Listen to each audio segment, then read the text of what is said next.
Olá, muito bem-vindo para mais um encontro com a Palavra. Esse programa é parte de um curso de estudo da Bíblia, através do qual já estudamos desde o livro de Gênesis até as cartas do autor de metade do Novo Testamento, o apóstolo Paulo.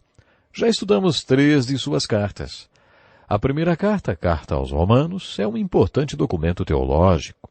Depois fizemos o estudo da primeira carta aos Coríntios, uma carta de conteúdo teológico pastoral, que trata dos problemas do dia a dia de uma igreja, semelhantes aos problemas que um pastor enfrenta hoje.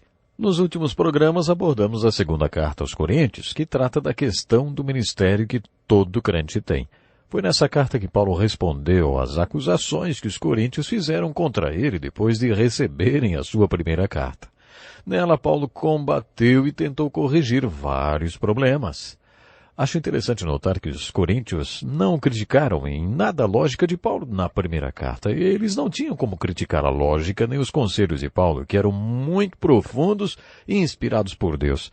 Eles atacaram a pessoa e suas credenciais como apóstolo, desafiando sua autoridade.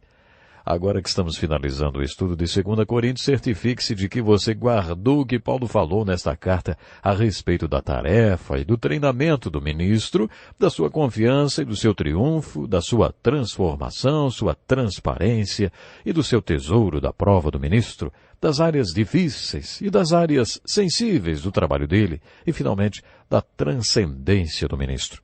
Paulo abordou todas essas áreas do ministério nesta preciosa carta. Eu pedi que você lesse os 2 mais importantes capítulos da Bíblia sobre a questão de mordomia, os capítulos 8 e 9 de 2 Coríntios. Paulo escreveu esta carta na cidade de Filipos. A igreja de Filipos era a preferida de Paulo, era a igreja que o sustentava e que possibilitou que ele viajasse e ministrasse para igrejas em outras cidades, como a de Coríntio, sem ter de confeccionar tendas para se manter. Nos capítulos 8 e 9, Paulo apresentou os padrões de contribuição da igreja de Filipos que beneficiaram e muito a igreja de Corinto.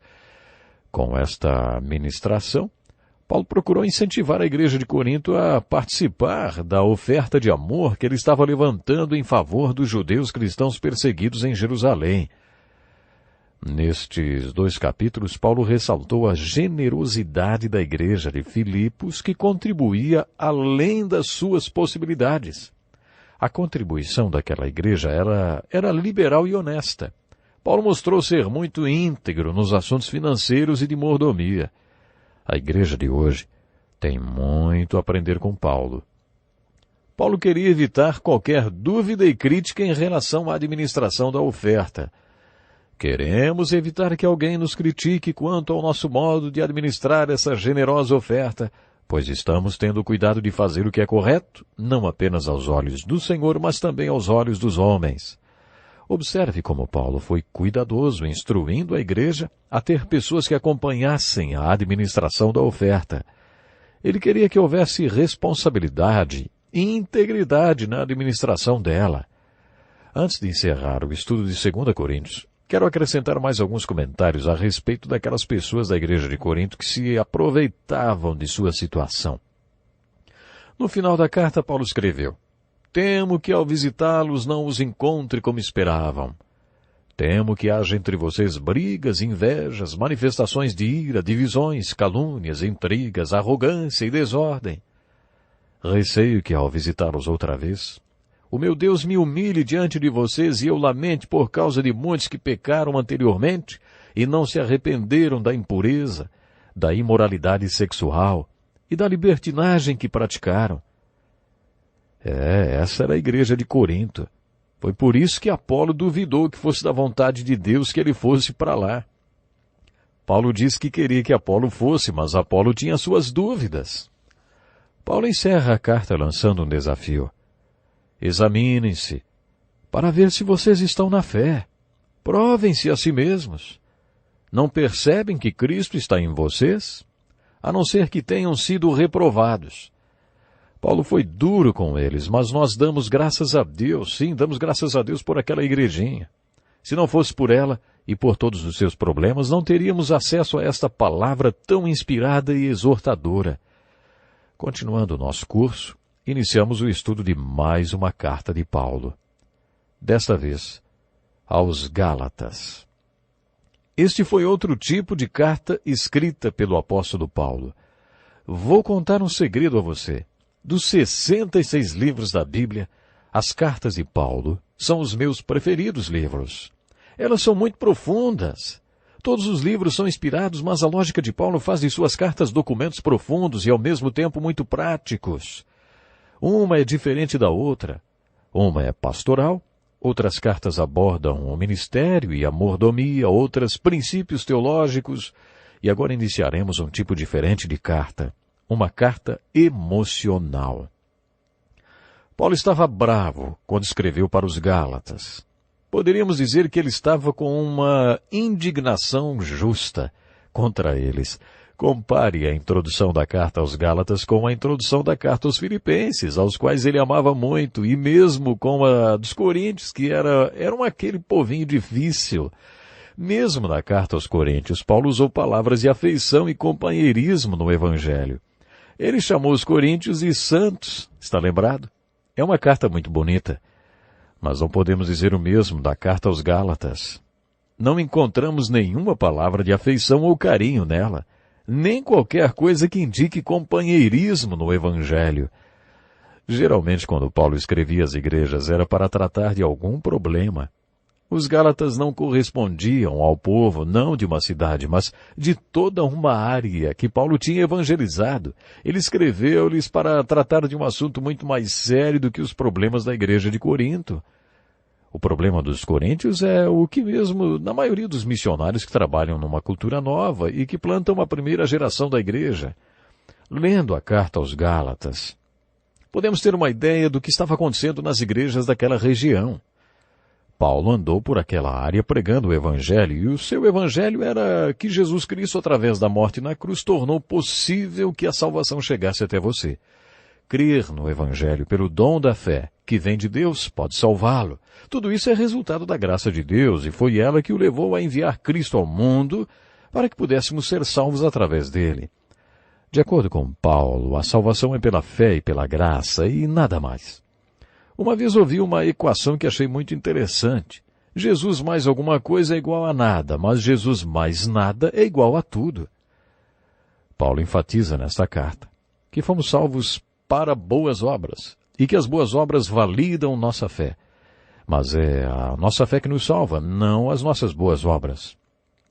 Depois que Paulo pregou o evangelho de salvação pela graça, alguns líderes religiosos judeus começaram a pregar naquela região que, agora que o povo tinha sido salvo, precisava se circuncidar de acordo com a lei de Moisés.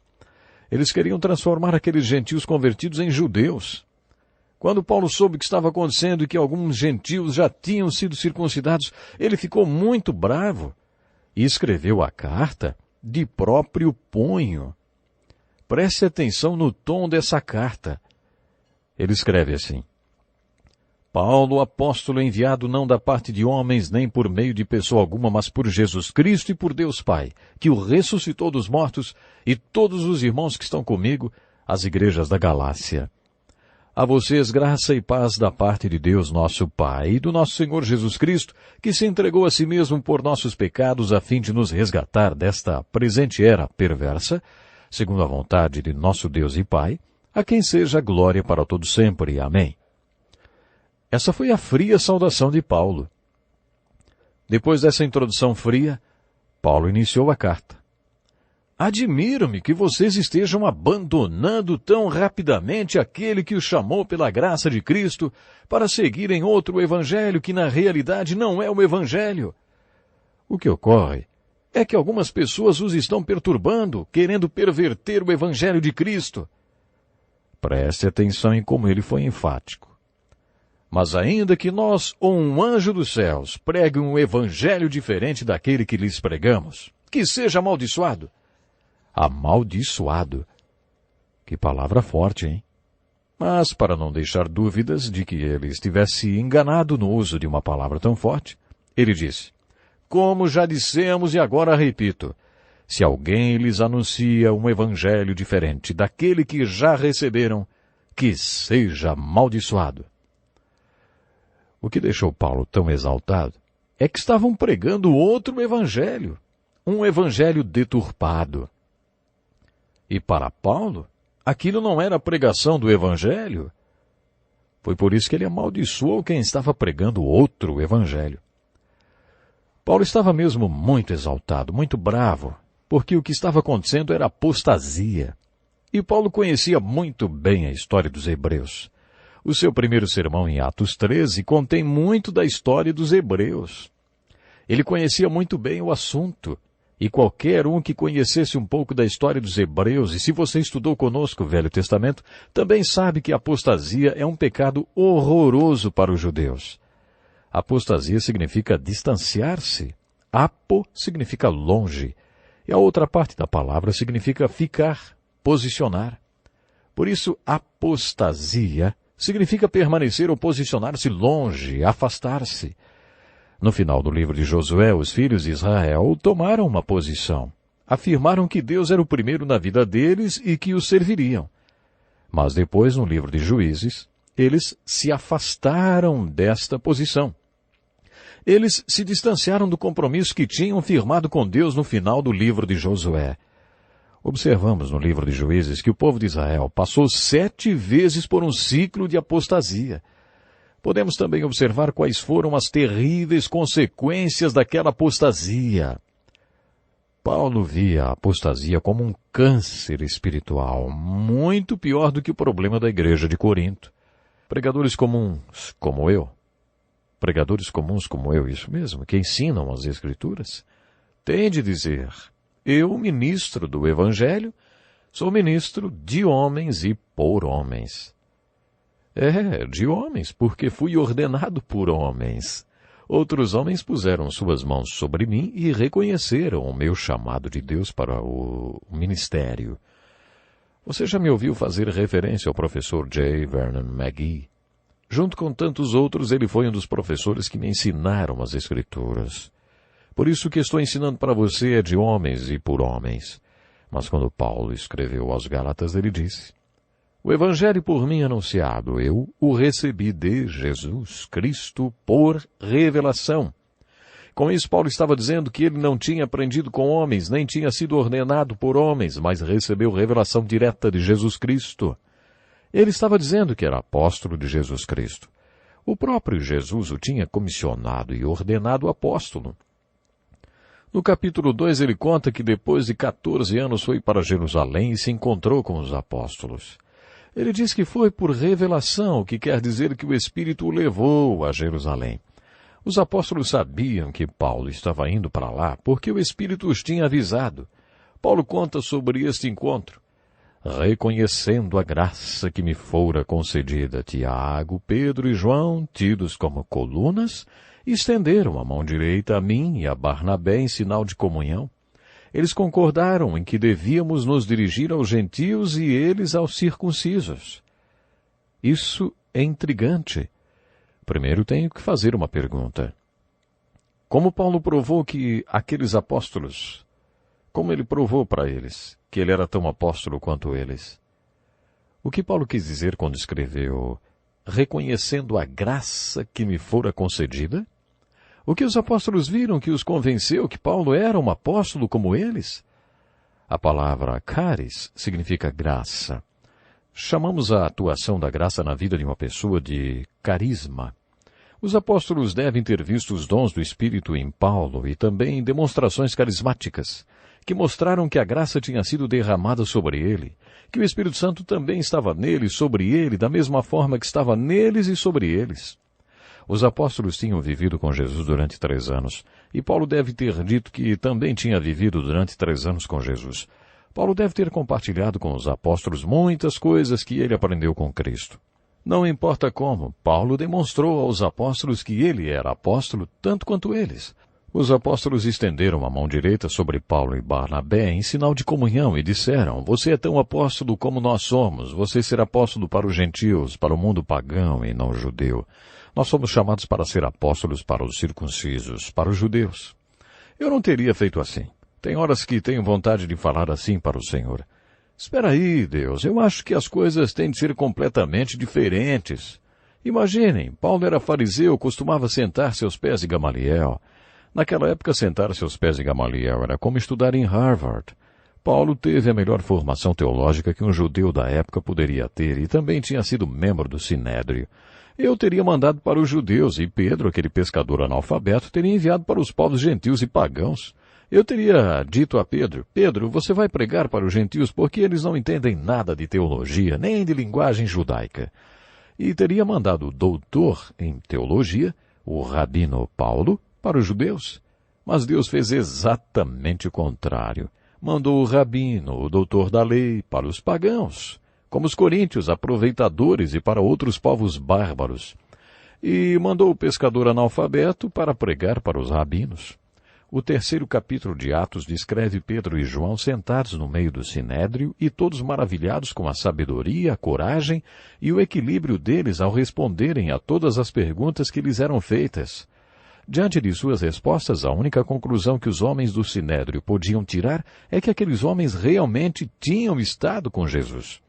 Era a única maneira de explicar tanta sabedoria. É assim que Deus trabalha. Apesar de John Wesley ter se formado em Oxford e de ter tido uma excelente atuação e inspirado por George Whitefield, pregou para trabalhadores simples do campo e de minas de carvão, para pessoas que tinham pouca educação. Os dois pregadores formados pela Universidade de Oxford foram chamados para pregar para trabalhadores em minas de carvão. Eles puderam ver os rostos daqueles mineiros cobertos de carvão serem lavados por lágrimas, enquanto o Evangelho era pregado e muitos se convertiam. Mais ou menos 100 anos depois, Deus levantou um homem chamado Dwight Moody, que não tinha nenhum estudo e que trabalhava como vendedor de sapatos para pregar na mesma Universidade de Oxford. Sua gramática era terrível, mas mesmo assim, quando pregava, os estudantes da Universidade de Oxford se convertiam. Moody pregou na Inglaterra e muitos profissionais e acadêmicos se converteram. No começo, a plateia se chocava com sua maneira de se expressar e talvez até se perguntavam o que aquele fazendeiro americano tinha para lhes falar. Mas depois de 10 minutos ninguém se lembrava quem era Moody. Era como se ouvissem outra voz e antes de se darem conta, se convertiam. Acho que Deus tem um senso de humor muito bom.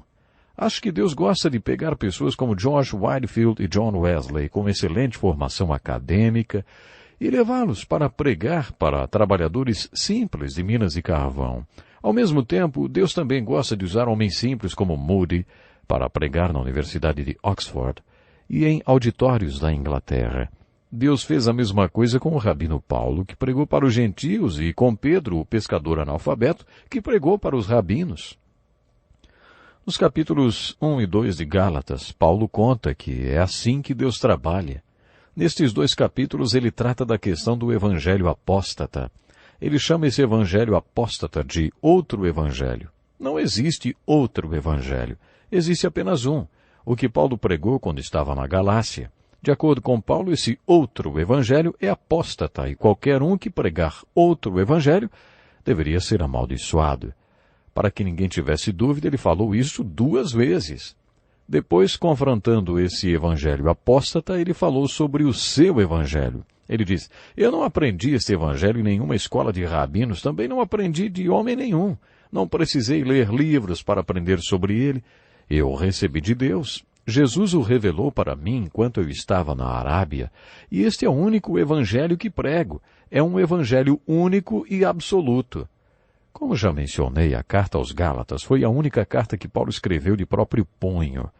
Para todas as outras cartas ele contou com um escrivão. Você está lembrado que ele tinha um problema da visão? Ele precisava mesmo de alguém que escrevesse para ele. Podemos concluir que o seu espinho na carne era um problema de visão que o levou a quase completa cegueira. Paulo diz que escreveu esta carta de próprio punho. Ele estava tão bravo que nem conseguiu esperar o escrivão chegar. Talvez nos últimos capítulos da carta ele tenha usado letras garrafais, porque mal consegui enxergar. Tudo que falamos até agora sobre a carta de Paulo aos Gálatas foi apenas uma introdução. O conteúdo desta carta é muito semelhante ao da carta aos Romanos. Poderíamos até intitulá-la Carta de Síntese da Carta aos Romanos. Paulo estava muito tocado emocionalmente quando a escreveu. Mas por que ele estava tão emocional, vamos dizer assim? porque a mensagem da graça que ele tinha pregado estava sendo contaminada. Lembre-se que estas cartas não foram organizadas na Bíblia de acordo com a data em que foram escritas. Elas foram compiladas conforme o seu conteúdo.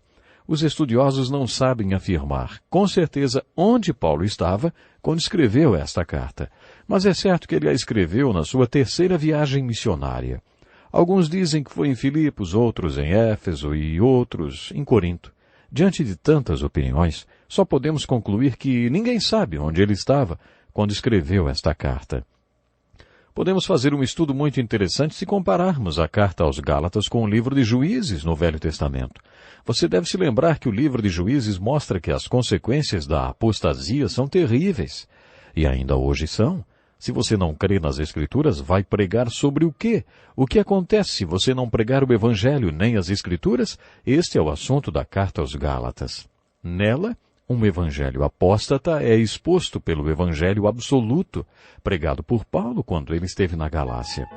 É uma pena, mas o meu tempo acabou. Antes de encerrar, quero passar uma tarefa para ser feita por você até o próximo programa. Vimos que Paulo estava muito bravo, porque o evangelho estava sendo confundido. Sua tarefa será ler outra vez a carta aos Gálatas e definir o evangelho apóstata e o evangelho absoluto que Paulo pregava. Tenho certeza que isso o ajudará a entender a mensagem de Paulo e a mensagem de Cristo. Escreva-nos. Até o próximo programa. Deus lhe abençoe grandemente. Este é um estudo escrito pelo Dr. Dick Woodward, na voz do pastor Edson Bruno. Até o nosso próximo encontro com a palavra.